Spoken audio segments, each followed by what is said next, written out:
لەبەر قاپی مانگی جوانی بەدەستی خاڵی وەستاوم، بەڕوو زەردی و کۆڵێ تاوان بە خوڕ فرمێسک دێ لە چاوم. کە دڵ ئاشنا بە تاوانە، ڕۆح ئومێدی بە غوفرانە، بۆیە لەم سەحرای ژیانە هەر بە هیوای چۆڕێ ئاوم. تەمەن ڕۆیی بە ئەسپایی لە کاری پوچ و خۆڕایی، بەبێ فکری ڕۆژی دوایی لە دووی کاروان بەجێماوم. لە دەستی نەفسی ئەممارە بەیانی ژینم شەوگارە، ئەگەر چی جەستە بیمارە بەرەولای تۆیە هەنگاوم. زەلیل و چارە سیاهم نوقمی ناو دەریای گوناهم، ئەگەر تۆ نەبیە پەناهم نەوڕەسێکی باڵشکاوم. کە مەجنونی دەشت و هەردم بە عیشقی تۆ چهرە زەردم، ئەگەر دارم وەگەر بەردم خۆ مەخلووقی تۆیە ناوم.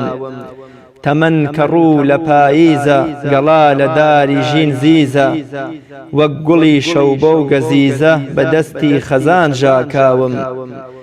لە شەوی تاری تاوانە لە فەجری ڕوونی چاوانە، بەسەر تەڵاشی عیسیانە هەر پێ بە زنجیر و داوم. دەبا ڕەحمی تۆ خودایە بەسەر ئەم بەندە گەدایە، ببێ بە سێبەر و سایە تا یەکجاری نەسووتاوم. کە تۆی تەنیا و تاک و بێکەس بێ هاوتاو هاوڵ و دەربەز، هەر خۆتی خودا و فەریاد ڕەز من بەندەیەکی داماوم. ئەی خودای ڕەحمان و غەفور پێنجوێنی لە مانگی پڕنور، نزا ئەکا نزیک و دوور لێم خۆش بە تا لە ژین ماوم. ئەی خودای ڕەحمان و غەفور پێنجوێنی لە مانگی پڕنور، نزا ئەکا نزیک و دوور لێم خۆش بە تا لە ژین ماوم. بینەرانی بەڕێز و خۆشەویست، سڵاوی خوای گەورەتان لێبێ و ئەم کاتە و هەم کاتێکتان باش. من ڕیاز کاکە مەحموود بە یارمەتی هاوکارانم لە ئەڵقەیەکی نوێی بەرنامەی باسوخواز بە دیداری ئێوەی عەزیز و خۆشەویست شاد بووینەوە و ئەڵقەیەکی نوێی بەرنامەکەتان پێشکەش دەکەم. لە باسوخواسی ئەمڕۆماندا باز لە حیکمەتی فەرزبوونی ڕۆژووی مانگی پیرۆزی ڕەمەزان دەکەین لەلایەن خوای گەورەوە بۆ بەندەکانی. بێگومان هیچ کار یام هیچ فەرمان و پەرستشێکی خوای گەورە بەبێ حیکمەت بەبێ هۆ بەبێ نهێنی نییە. بەڵام ئێمە چۆن پەی بە حیکمەت و نهێنیەکانی ئەم فەرمانە خوایە ببین. بۆیە ئێمە هەمیشە لە ڕوانگەی قورئانی پیرۆز و فەرمودەکانی پێغەمبەری خواوە یا لە ڕێگەی زانست و تێگەیشتنی مرۆڤ خۆیەوە زۆر جار مرۆڤ هەست بیا پەی بە حیکمەتی ئەو پەرشانە دەکا کە لەلایەن خوای گەورە بۆی دانراواتە. ئەگەر ڕۆژوو بەڵێ فەرمانێکی خوایە و پەیوەندیەکی بە پارسەنگی ئەخلاق و ڕەوشتی مرۆڤە و هەیە بۆ پەیوەستە بەلایەنی قیامەتیەوە، ئەوە بۆ لایەنی دنیاییشی بێگومان کەوا گرنگیەکی تایبەتیە بۆ جەستە و لە ڕووی تەندروستیەوە. ئێمە لەم بەرنامەیەدا باز لە حیکمەتەکانی فەرزبوونی ڕۆژوو دەکەین. ئێمە کە لە ئێستادا لە یەکەم ڕۆژی مانگی پیرۆزی ڕەمەزان داین با بزانین حیکمەت نهێنی فەرزبوونی ڕۆژوو چییە و بۆچی خوای گەورە ڕۆژووی لەسەر مسلمانان فەرز کردووە و بۆچی کاتەکانی ڕۆژوو کاتی دیاریکراون. ئەگەر بۆ منە مرۆڤێ دەقەیەک یان مانگێک یان بەرەو پاشیان بکات، ئەو کاتە وەکۆڵێ بە ڕۆژوو بۆی حساب نابێت کۆمەڵێشتی دیکە. لەگەڵ میوانەکەم زۆر بەڕێز مامۆستا عوسمان کانی کوردەی کە لە ستۆدیۆکانمان لە شاری هەولێر میوانی ئەمڕۆی بەرنامەی باسوخواز دەبێت تا توێ ئەم پرسە دەکەین. مامۆستاگیان سڵاوی خوای گەورەت لێبێ و سپاس بۆ ئامادەبوونیت لە بەرنامەی باسوخواز. وعليكم السلام ورحمة الله وبركاته. سلامي خوالە جەنابت و لە تێکڕای براو خوشکان و بینەرانی کەناڵی ئاسمانی پەیام سپاستان دەکەم.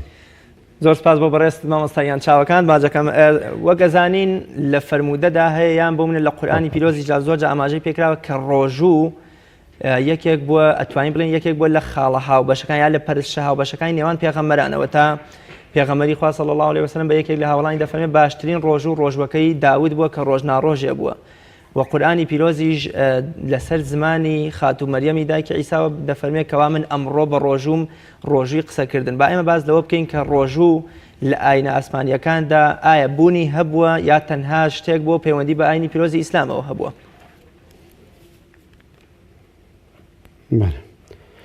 الحمد لله رب العالمين وصلى الله وسلم وبارك على سيدنا محمد وعلى آله وأصحابه أجمعين. السلام عليكم ورحمة الله وبركاته. سوپاس بۆ جەنابتان بۆ ئەم دەرفەتە وەسڵاو لە بینەرانی کەناڵی ئاسمانی پەیام. حەز دەکەم خۆشحاڵی خۆم دەرببڕم بە هاتنەوەی جارێکتر و ساڵێکتر و کاتێکتر بە مانگی ڕەمەزانی پیرۆز. ومێت دەکەم ئەم مانگە ببێتە مای ڕەحمەت و بەرەکەت و لێخۆشببوونی خوای کردیگار بۆ هەموو مسلمانان و ببێتە هۆی بە خۆداچنەوەی مسلمانان لە هەڵەپەڵەکانیان داوای لێبوردن لە خوای گەورە بکەن. خوای گەورە لەو مانگە خەڵک دەبەخشێ و عەفو دەکا ئینشاءالله. هەر وەکو معلومە ڕۆژووی مانگی ڕەمەزان یەکە لە ئەرکانەکانی ئیسلام، واتە بني الإسلام على 5: شهادة أن لا إله إلا الله وإقام الصلاة وإيتاء الزكاة وصوم رمضان وحج البيت من استطاع إليه سبيلا. کاتێک تاچی هەر ئینسانێک مسلمانە ئەگەر هاتو یەک لەم پێنجانە ئەنجامدا و بە هەر پێنجانە بێ بە مسلمانی کامل. یەک لەو ڕوکنانە ڕۆژوە ڕۆژی مانگی ڕەمەزان. خوای رب العالمین دەفەرمێ یا ئەیها الذین آمنوا كتب عليكم الصيام كما كتب على الذين من قبلكم لعلكم تتقون. پێمان ڕادەگەینێم ئاەتە پیرۆزە واجبیەتی ڕۆژووی مانگی ڕەمەزان. ئەمە یەک. خاڵی دووەمینیان ئەوەیەکەوە كما كتب على الذين من قبلكم، هەر وەکو چۆن لەسەر ئومەتان و گەلانی پێش ئومەتی محەممەد صلی الله عليه وسلم واجب کراوە. کەواتە ڕۆژوو هەماهەنگی و هاوکاتێکی هەبووە لەگەڵ هەموو ئومەتە ئیسلامیەکان کاتێکەوە کتابیان بۆ هاتووە. خوای رب العالمین نەوعێک لە ڕۆژوو لەسەری فەرز کردوون.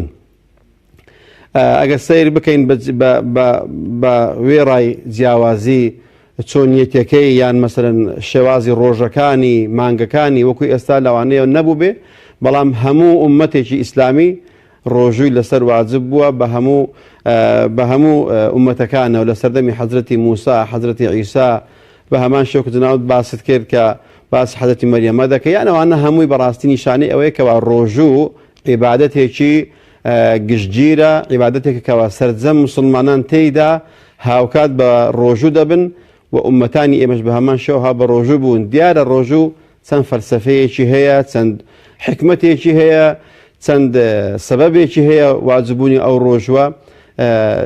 وێڕایەوەی کە ڕۆژوو ئیستیفادەی جەسەدی هەیە، واتە تەندروستی باشە، وەکو پێغەمبەری خوا دەفەرمێ صلی الله عليه وسلم صوموا تصحوا، واتە بە ڕۆژوو بن تەندروست باش دەبن. کەواتە ئێمە ئەگەر بەس لایەنە مادیەکەی لێک بدەینەوە بەڕاستی ڕۆژوو ئیستیفادەی زۆری هەیە و چارەسەری بەشێک لە نەخۆشیەکانی ئینسان دەکا ئەگەر هاتوو بەو شێوازەی کەوا لە سەرمان پێویست کراوە، نەک ئێواران فتار بکەیەوە بە کۆڵێک شیرینی و چەوری و بە کۆڵێک شتی دژە مرۆڤکەوە ئینسان بەکاری دەهێنێ زۆر خواردن و ئەوشتانە. ئەوە بەڕاستی ڕۆژوگرتن وان نییە. ڕۆژوگرتن معنای کەم خواردنە، معنای نەخواردنە، معنای دوورکەوتنەوەی لە خواردن و لە ئارازوەکان و لە خۆشیەکان. بەڵام ئەگەر ئێمە پڕی بکەینەوە ئەو فترێکەوە کە نان ناخۆین ئاو ناخۆینەوە، ئێواران و پارشێوان پڕیانکەینەوە بە زیاتر، بەڕاستی لایەنە مادیەکەی کاڵ دەبێتەوە. وا باشە ئینسانی ئیماندار درەنگ پارشێو بخوا و زۆش فتار بکاتەوە، بۆەوەی کەوا لایەنی مادی ئینسان پێویستی پێی هەیە بە ئاو، بە شیرنەمەنی، بە هەموو مادەکانی کە لەو خواردنەدا هەیە، بەڵام نابێ بە شێوازێک بێکەوە ئیسرافی تێدا بێ کە خوای گەورە دەفەرمێ کولوا واشربوا ولا تسرفوا إنه لا يحب المسرفين. یان دەفەرمێ وأن المسرفين هم أصحاب النار. ئینسانی ئیماندار دەبێ ئاگادار بێ لەوەی کە بچێتە ڕێز و لیست و قایمەی خەڵکانێکی بێباوەڕ کە دەفەرمێ ئەوانەی زێدەڕۆیی دەکەن برایان و هاوپەیمانانی شەیتان خوا پەنامان بدات. کەواتە ئینسان کە بە ڕۆژوو دەبێ ئاگادار بێ هەم لایەن تەندروستی خۆی ڕەچاو بکە، هەم لایەنی ڕوحیش لەگەڵ خوای رب العالمین کە خوای گەورە دەفەرمێ لعلكم تتقون. واتە ئومێد وایە بەو ڕۆژوە ئێوە بستنە ڕێزی تەقواداران. دیارە پلەی تەقواداران جودا لەگەڵ ئیمانداران. هەموو ئیماندارێک شەرمێ متەقی بێ. ئەوەی متەقیە بەڕاستی زۆر گرنگە کە خوای گەورە دەفەرمێ ئینەما یەتەقەبەل الله من المتەقین، کە خوای گەورە کارێک قبول دەکات لە متەقیانە بەهۆی ئەوەی کەوا لێت قبول بوو دەچێ ڕێزی تەقواداران. واتە ئیسلام مسلمان بوون کارێکە، ئیمانداری کارێکترە، مەرحەلەیەکترە، بە هەمان شێوە تەقواداریش مەرحەلەیەکترە، وەکو ئیحسانیش کە مەرحەلەیەکتری تەقواداریە. جا زۆر گرنگە ئینسانی ئیماندار ئاگادار بێت لە ڕۆژووی مانگی ڕەمەزان هەم وەبیرخۆهێنانەوەی حاڵ و ئیش و کاری ئومەتانی پێش ئیسلامە و هەمیش هەماهەنگێ لەگەڵ هەژار و نەبوون و فەقیر و ئەوانەی کەم دەرامەتن کە بەڵێ ئەگەر ئینسانی ئیماندار لە مانجێک لە ساڵێک 30 ڕۆژ برسیبی فترەیەکی کەم، بەڵام مسلمانی وهەیە ساڵ 12 مانگ ئەوها برسیە، ساڵ 12 مانگ ئەوها زجی لە برسان هاوار دەکا، منداڵەهەتی وهەیە، خەڵکی وهەیە. بەڕاستی بۆیە ئەوەش هەماهەنگیشترە لەگەڵ چینی هەژاران و چینی نەداران. دەبێت ئێمە هەماهەنگی بکەین لەگەڵ ئەوەی کە کاتێک مسلمانان سەردانی حەج دەکەن، حەج کۆنگرەیەکی ساڵانەی عالەمیە، واتە هەموو مسلمان تێیدا بەشدارن. ڕۆژوش بە هەمان شێوەیە. ڕۆژوش دەتوانم بڵێم بەرنمەیەکە یاخود داخلبوونی دەورەیەکە کە ئەو دەورەیە هەموو مسلمان تێدا بەشدار دەبن، ئەوانەی کەوا ئیستتاعیان هەیە، واتە توانای جەسەدیان هەیە کە بە ڕۆژوو بن، یاخود تەمەنیان یاخود ئەوانەی کەوا لە سەفەرن کە نەخۆشن بە هۆکارێک دەتوانن بیشتن. بۆیە بەڕاستی ڕۆژوو چەند واتای هەیە، چەند فەلسەفەی خۆی هەیە، ڕۆژوو چەندین بایەخی هەیە و زۆر نەخۆش هەیە. داوا دەکات کە بە ڕۆژوو نەبێ فتوای بۆ بدرێ، بەڵام ئێمە لێرەوە ڕای دەگەێنین ڕۆژوو بەڕاستی خۆی لە خۆیدا چارەسەریە، نەوەک زیانی بۆ نەخۆشیان هەبێ، مەگەر هەندێک نەخۆشی بە پەنجەی دەستان دەژمێدرێ کە دکتۆرە بەڕێزەکان دەڵێن نابێ ئەو خەڵکانە کەوا مەسەلەن ئەوانەی شەکرەیان هەیە یاخود ئەوانەی کەوا نەخۆشی گورچیلیان هەیە، ئەوانەی تەشخیص کراون با بە ڕۆژوو نەبن، بەڵام خەڵکانێک ترمان هەیە دڵنیا بن چارەسەری نەخۆشیەکانیان بە ڕۆژووگرتنە. هەروەکو پێغەمبەری خوا دەفەرمێ داو مەڕضاکم بیسەدەقە، نەخۆشەکانتان چارەسەر بکەن و دەرمانسازی بکەن بە بەخشین. بە هەمان شێوە ڕۆژوش یەکە لەو خێرانەی کەوا ئینسانی ئیماندار دەتوانێت چارەسەری جەستەی خۆی پێ بکە و چارەسەری دەرونی خۆی پێ بکە و مسلمانانی بەرامبەری خۆشی بە هەمان شێوە لە حەسوودی بردێن لەوەی کەوا چاو بڕینە ماڵی خەڵکی بەهۆی سەدەقە و زەکات و سەدەقەت الفیتر دەتوانێت چاوی خەڵکێکی هەژار تێر بکە و دەستیان پڕ بکە لە خێر و پاداشت و سەواب.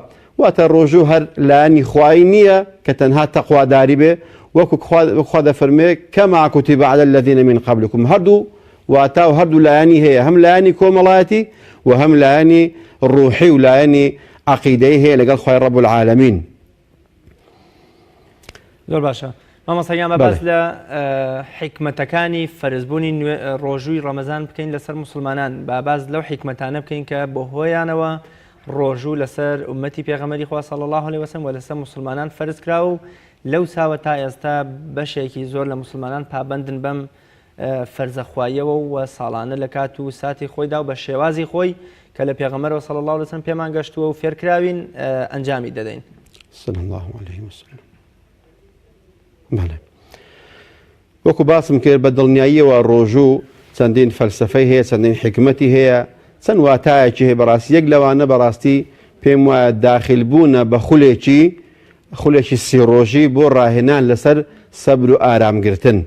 واتە ئینسانی ئیماندار کاتێک کە بە ڕۆژوو دەبێ لە خواردن و خواردنەوەیە کە حەڵال کراوە، بۆ نمونە شەربەتە، ئاوە، ماستاوە یاخود نانە، شیوە، هەر شتێکە کە حەڵال کراوە نایخوا ئێستا بە ڕۆژووە، ئەوە داخلبوونە بە دەورەی ئارامگرتن. واتە بەشێکە لە ئارامگرتن کاتێکەوە مسلمانان ئاو نان ناخۆن کە حەڵال کراوە، خواردەمەنیەکانی کەوا قەدەغە کراون وەکو دوور لە ڕووی جەنابتان، وەکو عراق، وەکو گۆشتی بەراز و وەکو ئەو نانانێکەوە حرامن، ئەو ڕستێکەوە حرامە، ماڵی دزیاریە کە مسلمان حەڵال نەخوا، چزای ئەوەی بچێ خواردنەوەی حرام بخواتەوە، خواردنی حرام بخوا، کەواتە ئەوە خۆی لە خۆیدا فێربوونە داخلبوونە بەو دەورەی کەوا پێی دەوتێت دەورەت السەبر، یان ئارامگرتن یان دان بەخۆ داگرتن، و هەروەها سەبرگرتن لەسەر تەقوا کە ئەمەیانە کە ئینسان برسێ ناخوا لەبەر خوای ڕەب العالەمین کە پێغەمبەری خوا دەفەرمێ صلی الله علیه وسلم، خوای گەورە دەفەرمێ الصوم لی وأنا أجزي به، تەنها ڕۆژوو بۆ منەوە خوا خۆشم پاداشی ڕۆژوو دەزانم. دیارە ڕۆژوو نهێنیەکی تێدا هەیە لەگەڵ بەندە لەگەڵ خوا، کاتێکەوە تۆ پەنهانی لە شوێنێک دەتوانی قومە ئاوێک بخۆیەوە، دەتوانی زادێک بخۆی، بەڵام کە نایخۆیەوە لە ترسی خوا، ئەوە نیشانەی ئیخلاسە، تۆ سەبرت گرتووە، سەبر لەسەر تەقوا، لەسەر تاعات، و هەروەها سەبر لەسەر مەعسیەتی شەیە. کاتێکەوە ئینسان سەبر دەگرێت لەوەی کە دەست بۆ ماڵی حرام نەبا، دەست بۆ قوتی خەڵک نەبا، دزی نەکا، گەندەڵی نەکا، نەچێت ماڵی خەڵک بە تاڵانکاری و کاولکاری بۆ خۆی ڕابکێشێ کە ماڵی خۆی نەخوا، ماڵی حرام چۆن دەخوا. و هەروەها دەتوانین بڵێن ڕۆژوو فەلسەفەیەشتری ڕۆژوو ئەوەیە کەوا تەقویەکردن و تەعزیزکردن و گەورەکردنی نەفسی ڕۆژوگرانە. کەسێک کە بە ڕۆژوو دەبێ بەڕاستی عەزیز دەبێ، گەورە دەبێ، پێی بەهرەمەند دەبێ. لە چی؟ لەوەی کە تەرکی حەڵاڵێک دەکا وەکو باسمان کرد کە ئاوە نانە چایە شەربەتە چێ نایخوا بۆ لەبەرەوەی خوای گەورە قەدەغەی کردووە، کەواتە محەڕەماتەکان بە هەمان شێوە هەر نایخواتەوە. ئەوە خوای ڕەب العالەمین دایناوە بە حەڵاڵ نایخواتەوە لە کاتی خۆی بە هەمان شێوە کە شتێک قەدەغە کراوە بە ئەویش هەر ناخواتەوە. و هەروەها ڕۆژوو دەتوانین بڵێن حکمەتێشتر بەکارهێنانی درعێکە زرێیەکە کە پێغەمبەری خوا دەفەرمێ ئەسەوم جونە، ڕۆژوو قەڵغان. کاتێک کەسێک نەیارێکی هەیە، کەسێک هەست بەوە دەکا خەڵکێک نەیارێتی و ناحەزیەتی حیمایەک بۆ خۆ دادەنێ، لەوانەیە سیارێکی زرێ پۆش بۆ خۆی دابنێ، لەوانەیە احتیاطاتی خۆی بکا. بۆیە پێغەمبەری خوا دەفەرمێ ڕۆژوو قەڵغانە. کەواتە ئەگەر مسلمانێک هەست بە عەداوەتی شەیطان دەکا کە خوا دەفەرمێ ئینە الشەیطانە للئینسانی عەدوٌ مبین، ئەو دوژمنە سەرسەختت هەیە دەبێ وڵا ئاگاداربی سیارەی درع بەکاربێنی، دەبێت جلی درع بەکاربێنی، بریتێ لە ڕۆژووی مانگی ڕەمەزان و ئەو ڕۆژووە بۆ تۆ قەڵغانە لە تیری ژەهراوی لە کاریگەری شەهەوات و مەلەذاتی شەیطان کە لەسەر دڵی ئینسان کاریگەر دەکا کە دەفەرمێ فەئیذا کانە صەوم یوم ئەحەدکم فەلا یەرفث ولا یەفسوق وئین صابه ئەحەد فەلیەقل ئینی صائم. بۆیە ڕۆژوو قەڵغانە لەبەر ئەوەی کاتێک کە ئینسان بە ڕۆژوو دەبێ ئەگەر شەڕانگوێزێک شەڕی پێفرۆشت و تەعەدایەکی لێکرد و کۆمنتێکی ناشرنی بۆ نووسی و تعلیقێکی خراپی لێدا، ئینسانی ئیماندار شیعارێکی هەیە دەڵێ ئینی صائم بۆ لەبەرەوەی ڕۆژوو قەڵغانە کە قەڵغان بوو نابێ زوبانیشت خوا نەخواستە بەرەڵا بکەیت لە هەموو خراپەیەک لە هەموو شتێکی ناشەرعی. دەبێت زوبانمان بگرین، وەچاومان بگرین، گوێچکەمان بگرین، داوێنمان بگرین، دەستمان بگرین، مەعیدە و زگمان بگرین لە هەموو خراپەیەک. کەواتە ڕۆژوو بۆچی؟ بۆ قەڵغانێکی پۆڵاین بۆ ئینسانی ئیماندار. نابێت جوابی خەڵکانێک بدەیە کە بە ڕۆژوو نین، لەوانەیە خەڵکێ بێ ڕۆژووە، خەڵکەیە احترام و قەدری ئەم مانگە پیرۆزە نازانێ، لەوانەیە دوو لە ڕووی جەنابتان ئەو بەڕێزانە شەیطانی ئاسا بێتە مەیدان بۆی کەوە دوو لە ڕووتان بە وێنەی ناشرنا یان بە وتەی ناشرنا یان بە کارێکی نەخوازراوە بۆی کەوا تۆ تعلیقێکی خراپت هەبێ وەکو ئەو دێ ڕێزی ئەو ئێمە دەچینە ڕێزی ئەو خەڵکانێکەوە خراپەکارن ئەگەر وڵامماندانەوە. بۆیە ئیمامی شافعی ڕەحمەتی خوای لێ بێ دەفەرمێ یخاطبنی السەفیه بكل قبح فأكره أن أكون له مجيبا يزيده سفها فأزيد حلما كعود زاده الإحراق طيبا.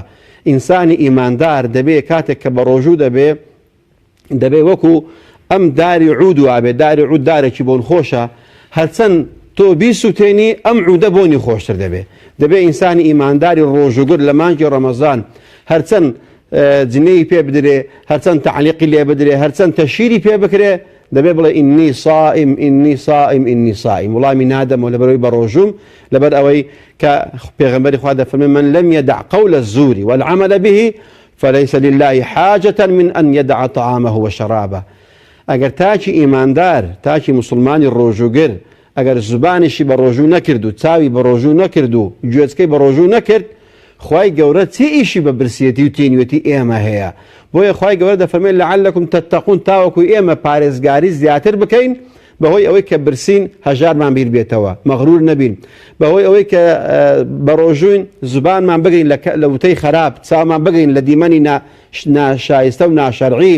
کەواتە دەبێ حکمەتەکانی ڕۆژوو بەڕاستی ئەو کات ڕۆژووی تەواو کە بدەفەرمێ الصەوم لی وأنا ئەجزی به، تەنها خوای پەروەردیگار پاداشی ڕۆژووی دیان نەناوە بڵێ خێرەکەی ئەوەندە زۆرە، دەفەرمێ وأنا ئەجزی به، هەر خۆم دەزانم پاداشی ڕۆژوگران چەندەیە. بۆ لەبەر ئەوەی کارێکی گەورەیەک مهمەیەکی زۆر پیرۆزە، بەڵام ئەگەر هات و وەکو خۆی ممارەسە کرا و پەیڕەو کرا و تەطبیق کرا و جێبەجێ کرا، بەڵام کەسێک چاوی نەگەی لە نەزەر، زبانی نەگەی لە غەیبەت، گوێچکەی نەگەی لە گۆرانی و شتی ناڕێک و خراپ و ئەوشتانە، ئەدی خوای گەورە چی ئیشی بەوەیە کە تۆ خۆت برسی دەکەی، لەوانەیە بایەخێکی ڕۆژوەکە کەم دەکاتەوە بەڕاستی. و هەروەها ئەگەر بێت سەیری لایەنێکی تری ڕۆژوو بکەین بەڕاستی بیرخستنەوەی حاڵی هەژارانە، یعنی حکمەتێک و فەلسەفەیەکی تر لە ڕۆژووگرتن ئێمە بەبییر خۆمان دێنینەوە کە خەڵکانێکی دەستکورت و نەبوون و هەژار و کەم دەرامەت هەیە چاوی لە دەستی خێرۆمەندانە خێرێکیان پێ بکەن. ئێمە ئەو ڕۆکە هەبوونین بەڵام برسین. ئەو برسێتە دەبێت بێتە هۆکاری ئەوەی کەوا تۆ دوعا لایکەوی بۆ هەژاران بکەی. وێ ڕای ئەوەی کە سەدەقە دەکەی، زەکات دەدەی، زەکات الفیتر و سەرفترە دەدەی، دەبێت ئاگاداربی بە گیانیش هەماهەنگی هەژاران بکەی و هاوکاریان بی و هەروەها لەگەڵ ڕیزی هەژاران بی. بۆیە پێغەمبەری خوا دەفەرمێ اللهم احشرني في زمرة الفقراء، خوا لە هەژارانم حیساب بکەی نەوەک لە دەوڵەمەندانێک کە خوا نەخواستە هەژاریان لەبیر چۆتەوە، دەستیان بە ماڵ و سامانی خوانەوە توند گرتووە، هەژارێک نەیبینێ خێری لێ نەکەن، تجای ئەوەی دایکی باوکی برایەکی یان دراوسەیەکی تەنانەت پیاوی وا هەیە برای وا هەیە خێزانەکەی احتیاجە وەڵاهی نەفەقەی نابەخ پێ ناکە کە ئەوانە تاوانبارن، ئەوانە گونەهبارن کە ئافرەتێک لە ماڵەوە خزمەتت دەکا وەڵا واجبە تۆش خزمەتی بکەیەوە. خوای گەورە دەفەرمێ وەلەهن مثل الذي عليهن بالمعروف، چ واجبێک لەسەر ئافرەتان هەیە وەڵا ئەو مافەشان لەسەر هەیە بۆیان دابین بکرێ کە خزمەتی خۆت دەکا، خزمەتی مناڵت دەکا، خزمەتی میوانت دەکا، دەبێت تۆش خزمەتی خۆی و میوانی خۆی و میوانی ئەویش بکەیەوە. کەواتە دەبێت ساداقە و بەخشینەکان لە ڕەمەزان زیاد بکەین بۆی کەوا هەژاران و نەبوو نەداران بەبیر خۆمان بێنینەوە. أفضل صدقة ما تجعل في امرأتك، پێغەمبەری خوا دەفەرمێ صلی الله عليه وسلم گەورەترین سەدەقە ئەم سەدەقەیە کەوا پیاو یاخود تاکی ئافرەتی مسلمان دەیخاتە ناو دەمی هاوسەرەکەی خۆیەوە، چ پیاو بۆ خێزانی خۆی، چ ئافرەتان بۆ پیاوەکانی خۆیان و مناڵەکانی خۆیان. نەک ئەمن خێر بکەم بە دەوروبەر و ژینگەکە و چواردەورەکەی خۆم بەڵام خێزان و مناڵەکانم احتیاجی دەستی خەڵکانێکتر بن. گەورەترین خێر ئەو خێرەیە کە ئێمە لەگەڵ خێزانمان، لەگەڵ مناڵمان، لەگەڵ دایک و باوک و کەسانی تر ئەنجامیان بدەین ئینشاءالله. بۆیە مشارەکەکردنی کەم دەرامەتی هەژاران بەڕاستی لە ڕۆژوودا بەرجەستە دەکرێت و سەیر دەکەین کە خەڵکێکی زۆر لەم ڕەمەزانە دەستی خۆی کردوتەوە. ئێمە ئاگادارین دەوڵەمەندان و خوا پێداوان ڕەبی خوای گەورە بەرەکەت بخاتە تەمەنیان، سامانیان، قاسەیان، کاسەیان هەر دائیم بە یا ڕەبی کە چۆن ماڵیان واڵایە بۆ هەژاران و بۆ فەقیران خوای گەورە بەرەکەت بخاتە ماڵیانەوە ئینشاءالله. کە دەبێت ئینسانی ئیماندار هەر بە قسە مسلمان نەبێ، هەر بە ڕیش و بە سیما مسلمان نەبێ، دەبێت لە ناخەوە مسلمان بی. واتە فەلسەفەیەکی لە ڕۆژوو ئەوەیە کە ئینسانی ئیماندار نابێ هەر نوێژ بکا و ڕۆژوو بگرێ بۆ خوا و تەواو، دەبێت بچێ کۆمەچی هەژاران بکە، سەردانیان بکە، تێکەڵاویان بکە، لە خۆشی و ناخۆشی مسلمانان بەشدار بی. خۆشەویستمان فەرمی صلی الله عليه وسلم المؤمن الذي يخالط الناس ويصبر على أذاهم خير من الذي لا يخالط الناس ولا يصبر على أذاهم. ئەو ئیماندارەی کە تێکەڵی خەڵک دەبێت لە بازار و لە پرسەکان و لە مناسبە کۆمەڵایەتیەکان و ئەوانێکەوە هەت بۆنەیەکە بێ دەفەرمێ ئارامگریشە ئەوە باشترە لە ئیماندارێکەوە گۆشەگیرە و لە قوشببینی مزگەوتێک و لە ماڵێک و دەرناچێ و بە ناوی خواپەرستی و بە ناوی تەقوا و تاعەت هەر لە ماڵەوە دەرناچێت. دەبێت تۆ دەربچی تێکەڵاوی خەڵک بی، بچی بۆیکەوە باشە و خراپەکانی خەڵک ببینی، فەرمان بە چاکە بکەی، قەدەغەی خراپە بکەی، ئەمەیان باشترە. بەڵام دەبێت ئارامت هەبێ و سەبرت هەبێ و تێکەڵاوی هەموو مناسەباتەکانی کۆمەلگا و خەڵکی خۆت بی. زۆر باشە مامەسەگیان و بە هەمان شێوە ڕۆژوو حکمەتێکتری هەیە. بەڵێ بەڵێ فەرمامەسەگیان. بەڵێ حکمەتی ڕۆژوو ئەوەیە کە ئینسان بە ڕۆژوو دەبێت کاتێکەوە دەبێتە هۆی تکاکردنی لە دوا ڕۆژ کە پێغەمبەری خوا دەفەرمێ صلی الله عليه وسلم الصيام والقرآن يشفعان يوم القيامة. هەم ڕۆژووی مانگی ڕەمەزان هەم قورئانیش لە ڕۆژی دوایی شەفاعەت بۆ ئینسانی دەکات. کەواتە حکمەتێکتر لە حکمەتەکانی ڕۆژوو بەڕاستی سەرفرازی دوا ڕۆژە. نابێ ئێمە هەر لە خەمی دنیادا بین، لە خەمی کۆکردنەوەی ماڵ و دارایی بین، لە خەمی ئەوە بین کەوا خەڵک ئاسوودە بکەین و لە خزمەت خەڵک. دەبێت لە خزمەت قەبری خۆمان بین، لە خزمەت سیرات و میزان و دوا ڕۆژی خۆشمان بین. بەڕاستی هەوڵ بدەین بۆەوەی کەوا ئێمە بچینەوەی کە بە زبانی بە ڕۆژوو قورئان دەخوێنی، بە زبانی بە ڕۆژوو دوعا دەکەی، نزا دەکەی، نوێژی بە کۆمەڵ ئەنجام دەدەی، وتار و ئەم مەراسمە ئاینیانە جێبەجێ دەکەی. بەڕاستی دەبێتە هۆی شەفاعەتکردنی ڕۆژوو بۆ ئینسانی ڕۆژوگەر کاتێکەوە لە مانگی ڕەمەزاندا بە ڕۆژوە بە هەمان شێوە قورئان خوێندنیش دەبێتە شەفاعەتکار و تکاکار. بەڵێ زۆر باشە. مامۆستایان جەنابە داماشت بەوە کرد کە بەشێ لە حیکمەتەکانی ڕۆژوو داڕشتنەوەی کەسایەتی موسڵمانەوە پارسەنکردنی ئەخلاق و ڕەوشتی ئینسانی موسڵمانە، دروستکردنی سەبر و خۆڕاگری و پشو درێژی و هەستکردن بە برسێتی و نەداری کەسانی دیکە. بەڵام بۆچی لە ئێستادا بەشێ لە موسڵمانان سەیرەکەین لە ڕەمەزاندا کەم حوسەڵە دەبن، تووڕە دەبن بە بەسەیترین شت هەڵدەچن وە کۆلە جۆرێ لە جۆرەکان منەت بەسەر خەڵکانی دیکەدا دەکەن کە هەر ئەوەندەی کە ئێمە بە ڕۆژینی دیە بێ نازمان هەڵبگیرێ و هیچ هەڵە و چاوپۆشیەک هیچ هەڵەیە لە بەرامبەر قبول ناکەین و چاوپۆشیش لە هەڵەی کەس ناکەین. بۆچی بەم شێوەیە لە کاتێکە بەشێ لە حیکمەتەکانی ڕۆژوو بۆ پارسەنکردن و داڕشتنەوەی کەسایەتیەکی سەنگین و سالارە بۆ کەسایەتی موسڵمان؟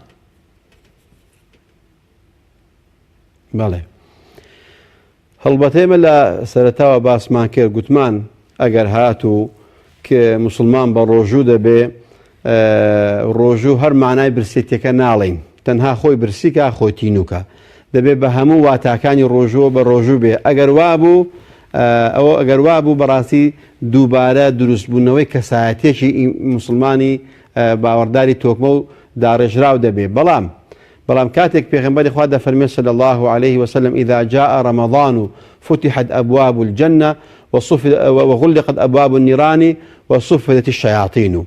ئەگەر مانگی ڕەمەزان هات دەرگاکانی بەهەشت دەکرێنەوە و دەرگاکانی دۆزەخ دادەخرێن، بەو واتایکەوە ئەگەر ئینسانی ئیماندار لەم مانگە بۆ خوا سوڵحا دەرگای بەهەشتی بۆ واڵایە ئینشاء الله.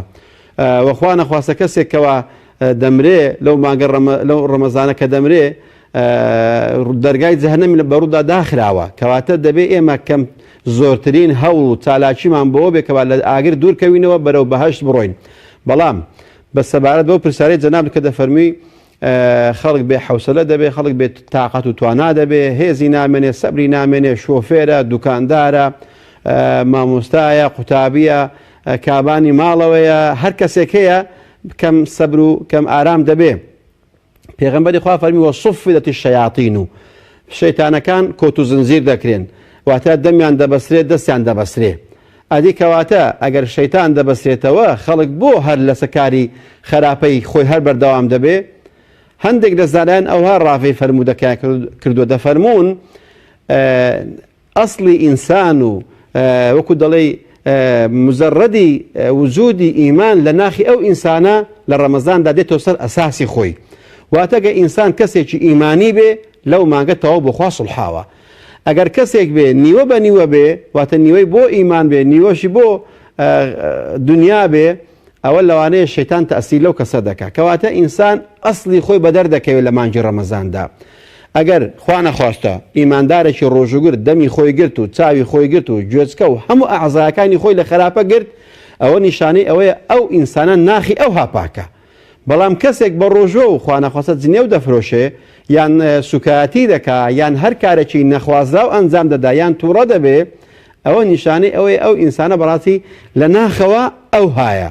کەواتە ئینسان ئەو پەردەی کەوا خوای ڕەب العالەمین سەترێکی داناوە لەسەر مرۆڤەکان بۆەوەی کەوا هیچ کەسێک فەزح نەبێ، لە مانگی ڕەمەزان ئەگە ئینسان دەستگیر بوو بە ڕۆژوو بە نوێژ و تاعەت و سەبر و ئارام و تەحەمل و هەموو لایەنەکانی ڕۆژوو، ئەو هاخوای ڕەب العالەمین بەرزی دەکاتەوە. بەڵام خوا نەخواستە ئەگەر لایدا ئەجا بە هەمان شێوە بە ڕۆژووە بەڵام هەر نەزەر دەکات، بە ڕۆژووە بەڵام هەر گوێ لە بوختان و غیبەت ڕادەگرێت، بە ڕۆژوو بەڵام هەر قسەی نەشیاو دەکات. کەواتە دەتوانین بڵین گەڕانەوەی تاکەکانە بۆ سەر ئەسڵی خۆیان کە تا چ ڕادەیەک ئیمان لە قەلبیدا هێزی ئیمان فعالە و کارایە و چەند هێزی شەڕی لەناو جەستەی ئینساندا خوا نەخواستە کارایە و گوێڕایەڵی شەیتان دەکەین. بۆیە ئینسانی ئیماندار لە دنیادا بۆ تاقیکردنەوە هاتووە، هەمووی هەر ئیمتیحانە. وەلەنەبلوەنەکم خوا دەفەرمێ بە تەئەکید ئێمە ئێوە تاقی دەکەینەوە. ئەوەش کوێیە؟ ئەم تاقیکردنەوەش دنیایە، کەواتە ئێمە بەردەوام لە سیڕاع داین، لە ململانێ داین، لە کەمین داین. شەیتان لە کەمیندایە بۆەوەی کەوا ئینسان تووشی هەڵە بکە، کە خوای ڕەب العالەمین لەو ڕۆژەی نەفرەتی لە شەیتان کرد عەلەیه اللەعنە، لەو کاتەدا شەیتان داوای مۆڵەتێکی لە خوای ڕەب العالەمین کرد، قال رب أنذرني إلى يوم يبعثون. وتی ئەی خوایە دیسان شەیتان لەعنەتی لێکرا بوو، هەر ئیمانی بەخوا هەبوو، واتە هەر تەصدیقی خوایەتی خوای کرد، قوتي أي خواه إنزاء مولاتن بدأ تاوك الروج دوائي لأغوينهم أجمعين إلا عبادك منهم الصالحين. خواهي قورده فرمي شيطان دلي أو بند صالحاني تو نبي أقرنا هميان لخشت دبم أدي بو إما بروجوين بقصي الشيطان دكين والله دبي زور أقداري خو ما بين خوانا خواصا نتينا حلف حزب الشيطان وكخواهي قورده فرمي ألا إن حزب الله هم المفلحون وهو هذا فرمي ألا إن حزب الشيطان هم الأخسرون. حزب الشيطان مراتي شرمزارن حزب خواصة فرازن دو حزب مان هي أقر خوانا خواصة سوينا ريزي خرابكاران وريزي زينيو فروشانو أواني كوا خرابكارن أو إما حلفو حزبو طاقم شيطان وأخوانا خواصة أقر إنسان جرالي شيطاني كرد لمعنى الرجو لفلسفة الرجو دور دكيوتوا بداخل وكالرجو هر برسيتيو تينويتيو روالتي نیە لە بەرچاوی خەڵک کە تۆ بەڕۆژوو بی دەبێ ناخیشت بەڕۆژوو بێ و هەروەها فۆرماتکردنی جارێکی تری هەموو مێشک و دڵ و دەرونی ئینسانەکانە لەو مانگەی کە مانگی ڕەمەزانە مانگی غوفران و لێخۆشبوونی خوای پەروەردیگارە لە بەندەکانی خۆی. زۆر باشە مامۆستاگیان وەگەزانین خوای گەورە لە قورئانی پیرۆزدا وەکو وەسفێک لە عیباد الرەحمان دەفەرمێ ئەگەر خەڵکی نەزان یا نەزانانە قسەی بەرامبەر بکرێ ئەم تەنها سەلام و ئاشتی و محبەتیە و پێغەمبەری خوا صلی الله عليه وسلم لە فەرمودەدا ئاماژەی بەوە کردووە کە ئەگەر لە مانگی ڕەمەزاندا خەڵکانێک تەنانەت خراپترین قسەی پێ بڵێن ئازاری بدەن دڵی بڕەنجێنن تەنها پەیام و قسەیم ئەوە بێ کە بڵێ ئینی صائمون واتە من بە ڕۆژوم و لەوە زیاتر شتێکی دیکە نەڵێ. ئێمە چۆن لەم حکمەتە تێبگەین یام کاتێک کە لە فەیسبوک و تۆڕە کۆمەڵایەتیەکان لە تەلەڤیزیۆنەکان لە هەر شوێنێکدا بەتایبەت ئەمە بۆ کادر و ئەندامانی حیزبە ئیسلامیەکان ئەگەر خەڵکانێک بەکۆڵێ بە خراپە باسمان بکەن خەڵکانێک دژمان بوەستنەوە خەڵکانێک بوختان و قسەی نەشیا بەرامبەرمان بکەن ئێمە چۆن وەکوڵێ بە شێوازێک کە قورئانی پیرۆز و فەرمودەکان پەیڕەوی لێ دەکەن ئێمە وەڵامیان بدەینەوە و نەبینە هۆکاری ئەوەی کە لە فەلسەفە و حکمەتی ئەم واتە جوانەی ڕۆژوو دوور بکەوینەوە کە بریتیە لە بێدەنگ بوون و هیچ کاتێ وەکو هەڵەی خەڵکانی دیکە ئێمەش هەمان هەڵە بەکارنێنینەوە کە ئەو کاتە هیچ جیاوازیەکمان لەگەڵ بەرامبەردا نابێ. بەڵێ خۆی گەورە پاداشت داتەوە دیارە کە ئینسانی ئیماندار لەکن خوای ڕەب العالەمین گەورەیە یەرفع الله الذین آمنوا منکم ئەوەی کەوا ئیماندارە خوا بەرزی دەکاتەوە والذين أوتوا العلم درجات أوي كزانايا زيادة برزي دكاتوا كواتا أوي ما بس ملي ربيلم أوي إنسان بروجو قرتني بنويش كردني بأنزام داني هم دروش بإسلامي كان برز دبيته لخدمة خويا رب العالمين كاتي كوا إنسان لخدمة خويا برز بوا أجر هاتو دابزيوا أستيك بولام دانوي خالشيك ككومنتش بونوسيوا يعني تشيرش بيكردوا يعني لو أنا قصيشي ناراسي قلت بدو روي جنابتان ئەوە بەڕاستی دابەزین و گچکەکردنەوە و هاتنە خواری ئەو ئینسانەیە بۆیە ئەو شعرەی کە ئیمامی شافعی باسم کرد خوێندنەوە کە يخاطبني السفيه بكل قبح فأكره أن أكون له مجيبا بەڕاستی زۆر تطبیق دەبێت لەسەر ئەوانە يعني وەکو كن مع الناس كالشجر يرمونها بالحجر في يرميهم بالثمر إنساني إيماندار دەبێ لەناو ئەو دەقانە بەڕاستی بتوێتەوە تێکەڵ بێ وەکو دارێکی بەبەر وابین ئەگەر خەڵک بەردێکی تێگرت ئەو بەری تێبگرێ بەروبوومە شیرنەکەی بۆ ڕەوان بکەن نەوەک بەردەکەی تێبگرێتەوە و زامداری بکە ئەگەر کۆمنتێکی ناشرینی بۆ نووسی وەکو ئاەتەکە کە دەفەرمەوە ئیذا خاطبهم الجاهلون قالوا سلاما ئەوە سیفەت و ڕەوشت و ئاکار و ئەخلاق و نیشانەی عیباد الرەحمان ئەوەیە ئەو بەندە ساڵحانەی کە خوای گەورە لێیان ڕازیە خوای خۆشی دەبێنچێن ئەوانەی کەوا جاهیلەکان و نەخوێندەوارەکان کە دێم نەخوێندەوار واتە بێباوڕەکان و ناحاڵیەکان ئەگەر قسەیەکیان پێگوت سوکاتییان پێکرد ناکرێ ئینسانی ئیماندار بەو هەموو ئیمان و ئیحسان و تەقوا و ڕۆژ و نوێژە بێ جوابی ئەو کەسە گچکە بداتەوە خۆی گچکە بکاتەوە بێتە ئەم مستەوایی بڵێ تۆ ئەو های و من ئەو هام و تۆ ئەو هاچووی و تۆ ئەو عیبەتێ بەڕاستی ئەوە لە ڕەوشی مسلمانان ناوەشێتەوە لە ئاکار و ئەخلاقی ئینسانی ئیمانداری ڕۆژەگور ناوەشێتەوە دەبێت خۆ بپارێزی لەوەی کەوا خۆمان گچکە بکەینەوە خۆمان سووک بکەین بۆیە پێغەمبەری خوا فەرمووی وإن صابه أحد فليقل إني صائم ئەگەر کە خەڵکێک جلێویشی پێدای لەم مانگەدا بە تایبەت هەموو کاتێک دەبێت زوبانی خۆمان بگرین بەڵام لەم مانگە کە بە ڕۆژووین زیاتر دەبێت ئاگادار بین نەوەک بەبێ ئەوەی کەوا خەڵک هەڵەی کردبێ و سوکاتێکی کرد بێ ئێمە جنێوی پێ بڵین نە دەبێ ئەگەر جنێویشیان پێ گوتین بڵێن وەڵی مانگی ڕەمەزان و بە ڕۆژوین ئێمە ئەو قسەیە وەڵام نادەینەوە یان ناینە ئەو مستەوایی جەنابەت کە تێیدای بۆیە بەڕاستی ئینسانی ئیماندار دەبێت تەماشای قورئان بکە ئیدفع بالتي هي أحسن خوا دەفەرمێت تۆ بەو شێوازە بەرهەڵستی بکە نافەرمێ کە حەسەنە و کە خەیرە دەفەرمێ ئەحسەنە واتە باشترین ڕوبەڕووبوونەوەت هەبێ باشترین وەڵامت هەبێ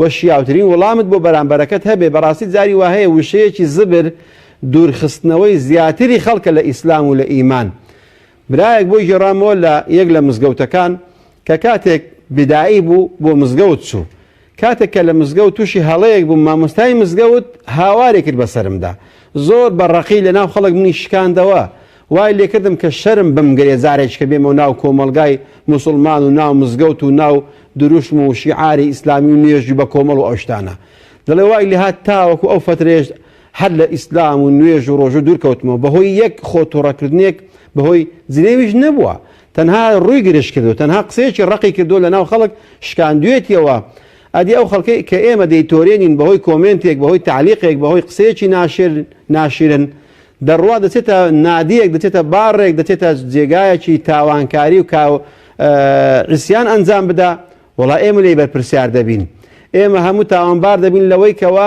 نەمانتوانی و ئەو گەنجە بێنینەوە ناو مزگەوت و کۆڕ و زیکر و مەجلیسی خواناسان و خواپەرستان سزای ئەوەی کەوا ئینسانی ئیماندار بە ڕۆژوو بێ ئەنجام منەت لەسەر خەڵکی بکە ئەنجا جنێو بە خەڵکی بدا ئەنجا لە خێزانی بدا ئەنجا لە کرێکارەکانی تووڕە بێ بەڕاستی ئەوانە لە ڕەوشتی ئینسانی ئیماندار و هەروها تابەت ڕۆژگران ناوەشێتەوە دەبێ خۆمان بەو سیفەتە کە سیفەتی ئیمانە بەرز بکەینەوە بەوەی کەوە خەڵکانێک خراپەشیان کرد بە شێوازێکی جوان وڵامیان بدەینەوە نەوەخوا نەخواستە بە شێوازێک بێ کە خەڵکانی ناموسڵمان و ناملتەزیم نەفرەت لە مسلمان بوون و نەفرەت لە پابەندبوون بە شەریعەتەوە بکە بڵێ کاکە مسلمان ئەو هابێ جا چۆن دەبێ غەیرە مسلمان دەبێت چۆن بێ نابێت دەبێ ئێمە ئیسلام وەکو خۆی واتا بکەین وەکو خۆ ڕافە بکەین بۆیە پێغەمبەری خوا عایشە دایکی ئیمران لی دەجێڕ دەفەرمێ کانە قورئانن یەمشی بەینە الناسی